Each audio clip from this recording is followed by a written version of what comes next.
Hey guys, welcome back to the Crew Debrief.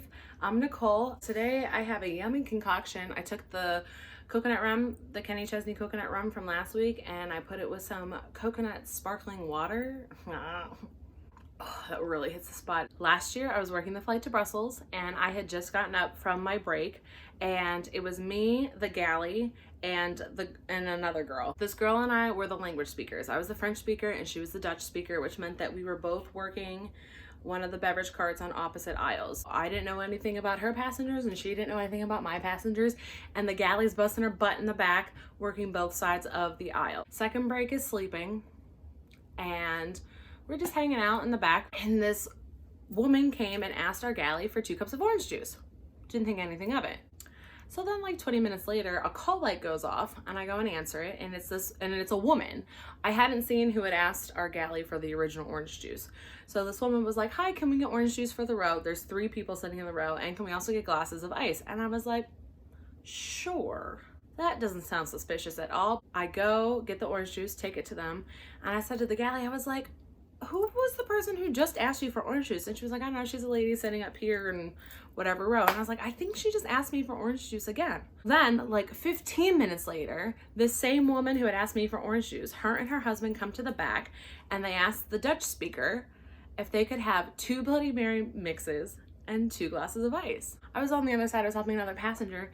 So the Dutch speaker gets everything together and they leave, and she looks at us and she goes, "Did you look at that man's pants?" And I was like, "Not really. I was helping this other passenger out." She goes, "I think he peed himself." We were like, "What?" I said, "They are on your side. Were they drinking during the service at any point?" She goes, "No, they've just been drinking Coke and Diet Coke the whole time." And I was like, "They've brought their own alcohol." PSA, everyone is probably out there going, "Oh, you can bring your own alcohol on the plane if you buy it at duty free, or if you get it in the little minis and then you bring it through TSA. You can bring it, but you cannot consume it on the plane. It is against federal law to consume it on the plane." We are in the middle of the ocean, and if you become unruly for some reason on the plane because you got drunk on your own accord, look, it's not like we have bouncers. It's not like we can pull over and be like, "Hey guy,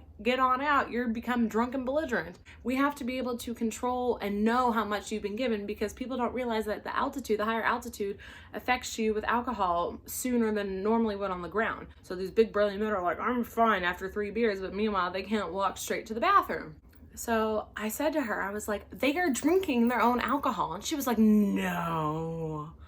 They're religious. They're not drinking alcohol." And I was like, what? I go up to their seat and these fuckers have killed all but this much of a handle of duty-free vodka. A handle. And we're probably like, I don't know, 5.5 hours into the flight-ish. Killed it. And it's this couple, and they've gotten the guy who they don't know in the aisle to also partake in their debauchery.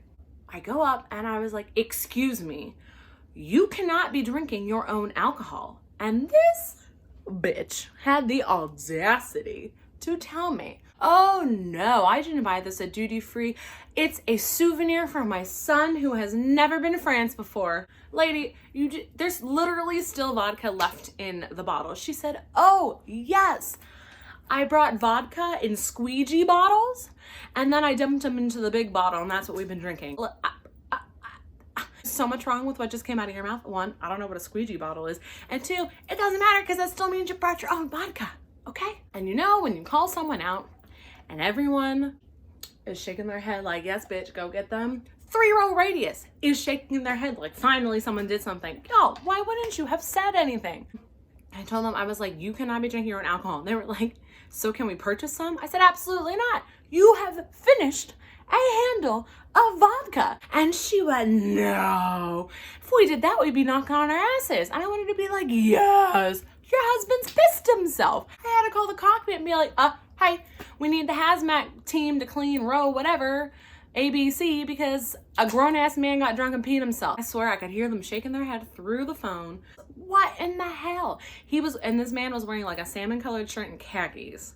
So it was very obvious even when I went up to the seat. So they chilled out. Like, they were nice and they weren't unruly, so it didn't escalate, but it was still like, what the fuck? When our purser got up from break, I was helping a passenger. She needed aspirin. So I was getting aspirin for her, and I was like, can you hold on just 1 minute? I need to speak to our purser. So I took him aside and I was like, hey, I just wanted to let you know this whole thing happened. It's taken care of, but I just want you to be aware. Well, this bitch who I'm giving the aspirin to goes, oh my God, my husband and I saw them. We saw them. They were drinking straight to the face out of this bottle during boarding.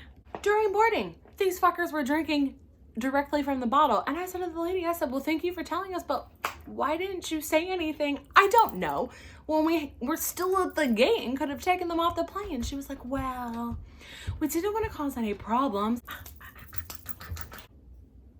Everything was under control. And like, thank you, lady. I ended up putting her husband's seat name in my report because he was the one who saw them chugging straight to the face. I swear, the stupidity of the public just sometimes like, oh, really gets to ya. So yeah, so we had to keep an eye on them for the rest of the flight and make sure that we didn't give them any alcohol. I'm sorry, all my stories are about bodily functions.